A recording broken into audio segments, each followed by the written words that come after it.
So the story is coming out of southwest London.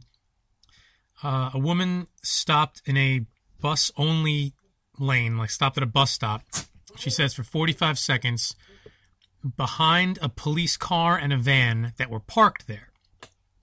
And it just so happened that at that time, and I find this interesting, a CCTV spy car happened to be driving by, saw her there, and she was then issued a ticket. So her husband went back to the spot with a camera and they have 3 pictures on the site of, you can see clear as day, 2 cop cars just parked in front of a bus stop.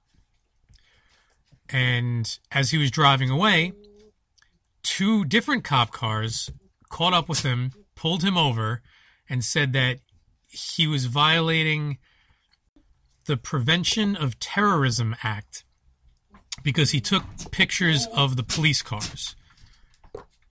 Apparently you're a terrorist now if you, in a public place, take a picture of a police car in England. So he explained what he was doing, why he was doing it, that his wife was given a ticket for the same thing that the police are doing, and he was going to bring that to court as, some kind of evidence. And of course, when it eventually did go to court, the judge didn't care and she had to pay the fine. The police did let him go. They didn't charge him with the crime of taking pictures of a police car. But he says he appreciates police cars need to stop wherever they can for operational matters, but these vehicles are always parked there. It's one rule for them and one rule for us, I suppose. Yeah. Yes, you don't have to suppose. It's true. They have their own rules and laws, and there's the rest of us. So I always love scrolling down in the comments on stuff like this. And I found this one. It was actually pretty top toward the page. It says, control, control, control. It's all about conditioning us to obey instantly, to be frightened of the police so that we react as we would to the Cray twins. I don't know who that is. Come the revolution, they want an unarmed, uneducated, terrified, compliant public. Can't have a mind of your own, you might start thinking. Political correctness is a suppressive whip to promote self-policing. The BBC and mainstream media educate us daily for this reason. And old Gordy, my, how things have changed. I posted a comment very similar to this about 2 years ago and got shot to ribbons by red arrows. I guess, down comments. It does my heart glad to see you all starting to wake up.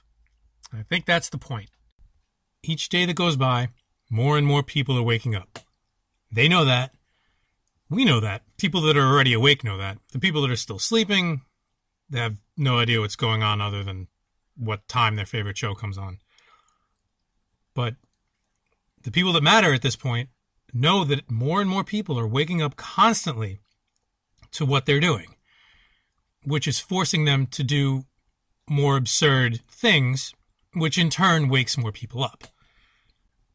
So you can see how this is eventually going to end, either in revolution and the good guys win, or they preemptively do something to take out our numbers and control us even further and try to maintain their grip for a little bit longer. Because eventually, in the long term, they lose. They know that. It's cycles of up and down, and they know that. But they want to hold on for as long as they can. And in order to do that, they need to keep us compliant and afraid.